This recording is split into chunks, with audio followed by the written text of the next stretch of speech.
Welcome to Kung Fu Habit number 2. This is video 1, saga 1, on Bigfoot and supernatural stuff. For this saga, I'm mostly going to work on Bigfoot because he seems to be the one that everybody is mostly intrigued with when it comes to Native American folklore, Native American legends, Native American enemies, Native American this and that. As you all know, Bigfoot, which a lot of scientists are claiming to be Gigantopithecus, a monster ape, everything except for like what they're not looking for. I'm pointing in some directions while I'm making these videos also, so you guys can check out these other sites like Dixie Cryptid and Sasquatch Watch and the BFRO research. They all have YouTube channels. You can probably go check them out. No, I don't know how to put links anywhere, so just slow down the tape, rewind, Google, or do the thing that I did. Just type in Bigfoot on YouTube and it will take you to probably every single of the channels, the ones I named and the ones I didn't. And that will take you to all the stories. So as you know, if you've gone to any of these channels, tons of people have had encounters. Tons of them. So I'm not going to dig into any of their encounters because I haven't had an encounter, or at least I don't think I have. I may have seen some things, but I don't know what they are. So I'm not going to go all kinds of crazy about it because I may have seen one a few years before the game warden seen one down in Charlotte, did the Buckingham, Scottsville area, Haddonsville, stuff like that. I seen something, and I don't know if these things could hang from trees, but I do know we don't have monkeys or a zoo here in Charlottesville. And if a zoo got out of the DC Zoo or the Richmond Zoo, it is a man traveling to get to Buckingham, where I had something that looked like it could have been a big ass monkey in a tree. That's what it looked like, but as far as I know, Bigfoots might not climb trees. I know when I turned my car around to go back and see where it was gone. It finally freaked me out a little bit, and then like a year or two later, my dad had died, and the game wardens had found the thing. Now I may have my dates wrong, because mind you, when my dad died, I was on some serious fucking medicine. So let's begin. If you go to all these channels, you will find that they narrate a lot of the stories that have people have had encounters with the Sasquatch, the Yeti, the Bigfoot, the Skank Ape, whatever you want to call them. But what you don't understand, it also if you watch shows like I watched Mountain Monsters and Finding Bigfoot, Killing Bigfoot, and all these other shows that came on Destination America about fear and all this other stuff, there are real close truths to these things, and every myth and legend has some truth to them. But just because we weren't there doesn't mean that it didn't happen or it didn't exist. Alright? So I'm going to start off with one of the stories that I've always been told about Bigfoot. Now, this is where shit gets fucked up. So you can either believe me or you can take it with a grain of salt. But for the most part, as far as I know from many things I've done research on and things that I remember being told, Bigfoot is a tribal guardian, alright? And then if you go back to the times of the 13th colonies, no one knows what happened to the colony that disappeared, which was supposedly the 13th colony, and history teaches you that they disappeared and there was no trace evidence of anybody attacking them or whatever. So we like to put that on the side, on the back burner for this video that has little to no relevance. But for the most part, Native Americans have guardians.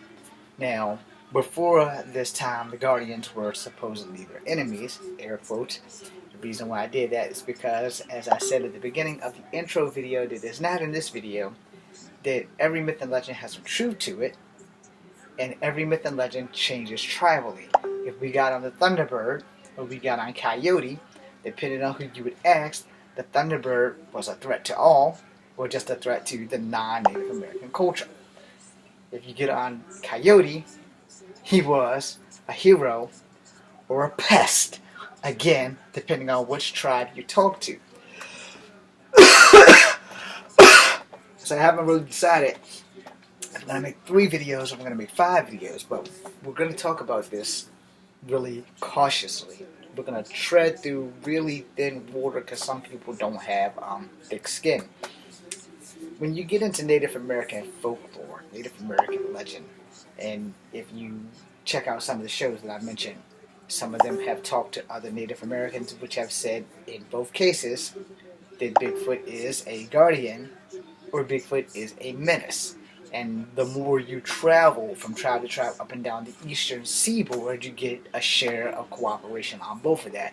Because at one point in time, they were evil, menacing women, snatching kids and all that, eating them and raping them and all that other stuff.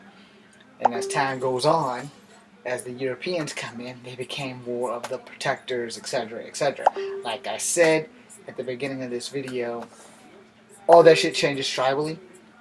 So depending on what tribal elder you can find that can confirm anything that I'm saying, all of it changes tribally. Because like I said, middle Native American tribes in the further west, you have more coyote and more thunderbird legends, where more here you have the Pugwedgies and less thunderbird but more Bigfoot. So it's kind of hard. The more you do the research, it's like thousands of things. Including the deer women. And after doing all that, I decided put a spin on it, slap it into my graphic novel.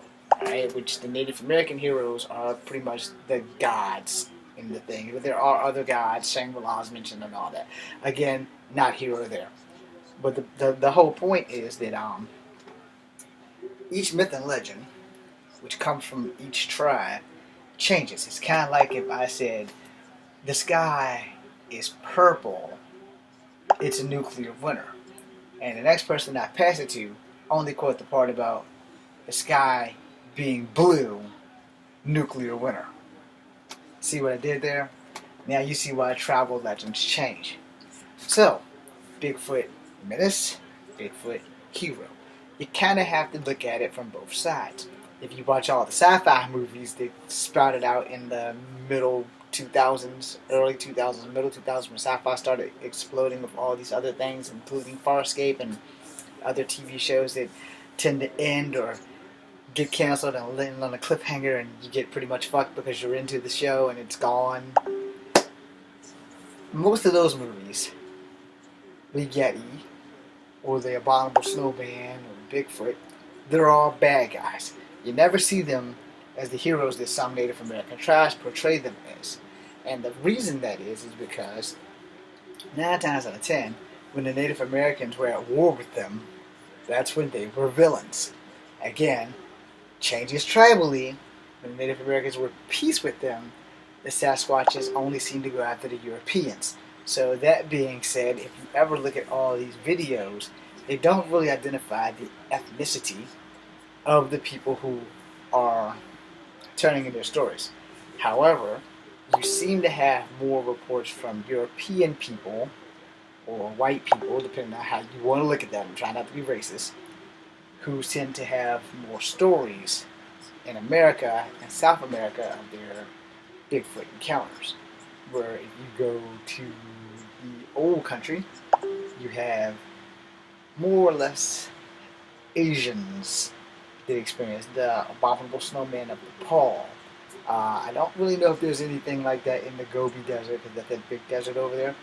But I do know that in China, Malaysia, and Indonesia, they also have a Bigfoot. I don't know how they have a Bigfoot, being that they live on an island, but they also have other creatures that are also in myth and legend. And like in Mexico, where you have the Chupacabra and all that, but we're not going into any of that shit because I don't freaking know it. But as far as Bigfoot, Bigfoot spans from the top of the North America, even the North Pole, to the south tip of South America, into all of most of Europe and Russia, alright, and definitely Asia. And since Native Americans are biologically Asian, just not legally Asian now, but you know, they initially came out of Asia through Russia across the land bridge.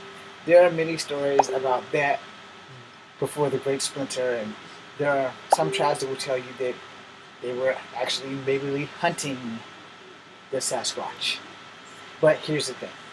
Stories are stories. If the legends have some truth to them, you kind of have to decide on your own terms which one you want to believe. I'm like this because I watch all these Sasquatch things and these alien things. I'm into that supernatural shit, not just a regular TV show with Winchester Brothers and all that, but supernatural in general. I'm into that kind of stuff, and I am a strong believer of God. My faith dwindles every now and again, but that does not change the fact that I believe in God. And I think that's neither here nor there either, but you have to understand that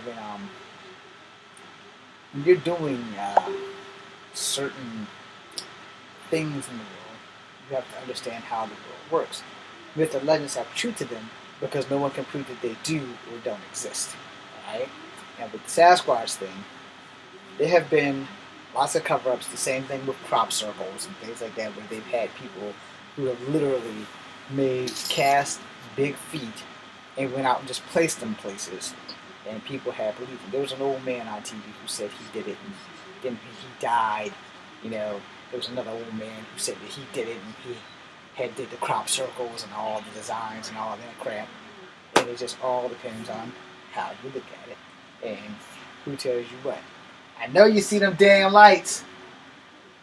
Anyway, that being said, you know, the whole thing is that you have myths and you have legends, and then you have the people in between. So every person can't be on the same damn dope and having the same encounters on both sides of the world and in the middle of America and everywhere else in North and South America. And we're not that high, are we? I don't do drugs, so I don't know. But I will say that when you listen to the stories, some of the encounters are frightening, some of the encounters are not. You have to judge for yourself. What would you do if you stumble on a Bigfoot? First thing that I'm going to do is pray. Alright? So I don't know about the rest of y'all. Running is not a big option for me because of my hip replacement, and though I haven't trained in 3 years, those things are pretty strong. I'm really not trying to get my arm ripped off or anything else. So I'm praying that this Native American blood in me, that they'll sniff me out and let me pass. But in return, I'm also praying that I don't ever find them again. Or if I do find them, that I find a peaceful village full of them and not those hostile motherfuckers that's gonna rip you in half. You understand the clusterfuck there? You know, but I also have really bad luck. So I'm pretty sure my ass will run into the hostile ones. And being Native American probably won't help me one bit. But at the same time, you have to weigh the pros and cons. And you listen to these videos on these channels, and then narrate it. I know you see them damn lights! I will make a second video now that someone just totally botched this one.